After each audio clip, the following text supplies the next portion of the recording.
All right. Saints on paper, very bad. But they won last week. And going into New Orleans isn't easy. I mean, New Orleans is a tough place to play, traditionally a tough place to play.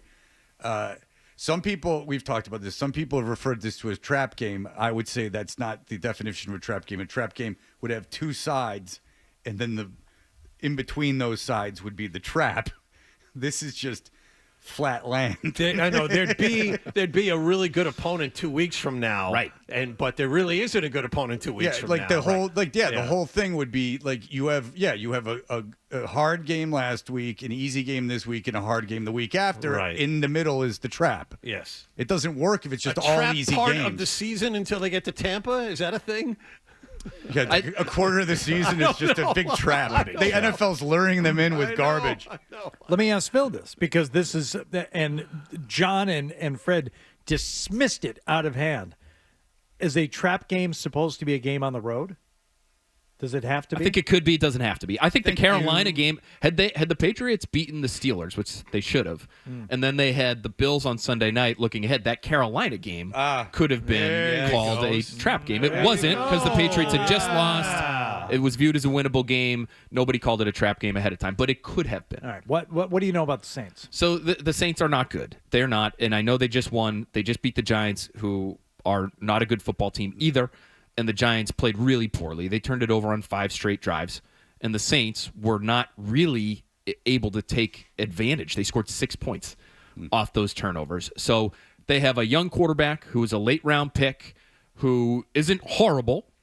But how has he looked? I haven't seen him play this year. It's been interesting because he's somebody who... Last week was his first ever win at the NFL level, correct? And before, he got to the league. For 30 years. He played to play the league in college for a long time, and when he came out, it was, boy, this guy's got an electric arm, and he does, and he's a pretty good athlete.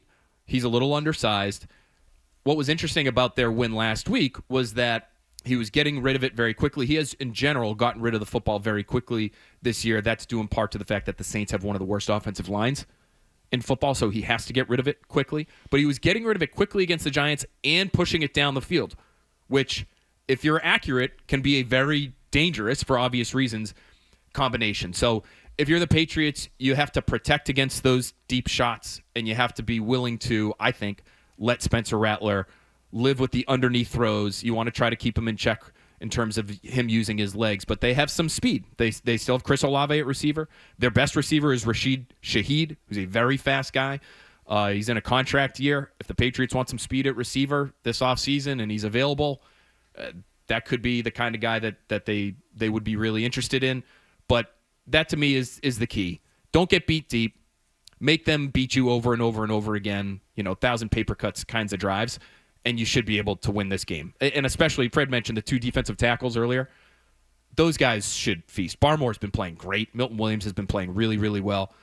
Not always are the box score stats there for those guys, but they could dominate this game because that New Orleans line is kind of a mess right now. Stephon Diggs told you guys yesterday that in some ways this game is a bigger challenge than last week because it's the challenge of sustaining what you just did.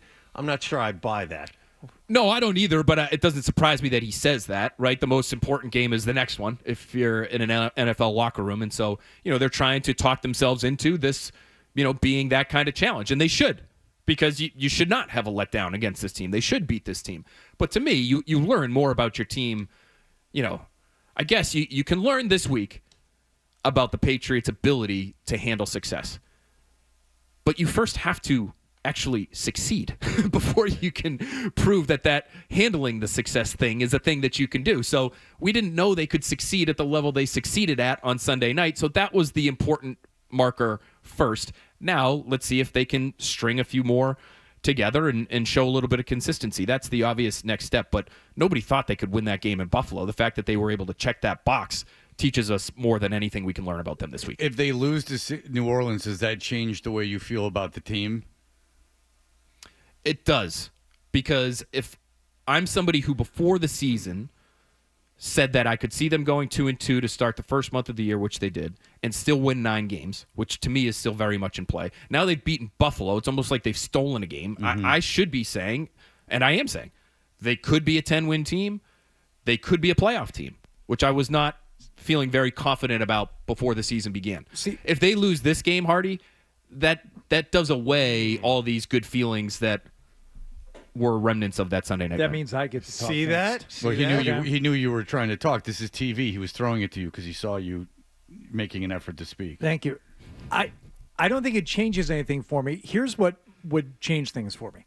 Had they gotten wins so far through 5 games against the teams that we thought they could beat and lost to a couple of better teams, right? If they were just shaping up to be a team that can only beat bad teams and loses to the good teams, then I would think differently about a loss to New Orleans. So far, they've kind of defied expectation with one loss that shouldn't be there to the Raiders.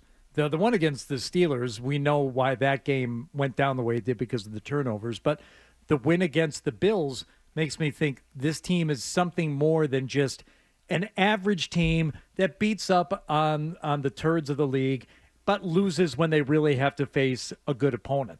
I feel better about the team, obviously, because they have shown the ability to beat a good team. You're still going to have losses in there that don't make sense. Hopefully the one on the schedule, or one of the only ones, will be that Vegas loss, because right now in hindsight it doesn't make much sense.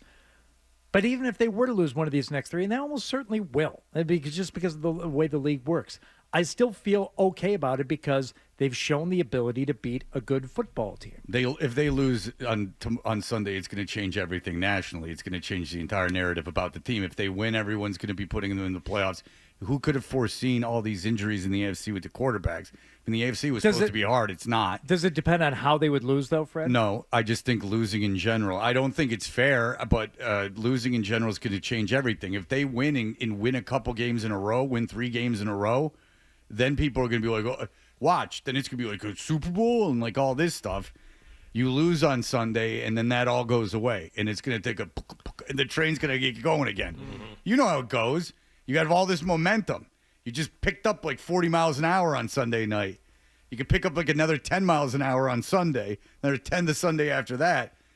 You go back down to 5 miles an hour if you lose on Sunday. Media reaction aside, I would say it's important even for the locker room. Right, because it shows that also then you're 4-2 and you're legitimately competing for a playoff spot. It just helps cement the fact that you are the team that you're saying they are, Hardy, which is a better than average team that can beat other good teams. If you lose to a bad team, well, now that win over Buffalo turns into, well, it's a 1-week thing.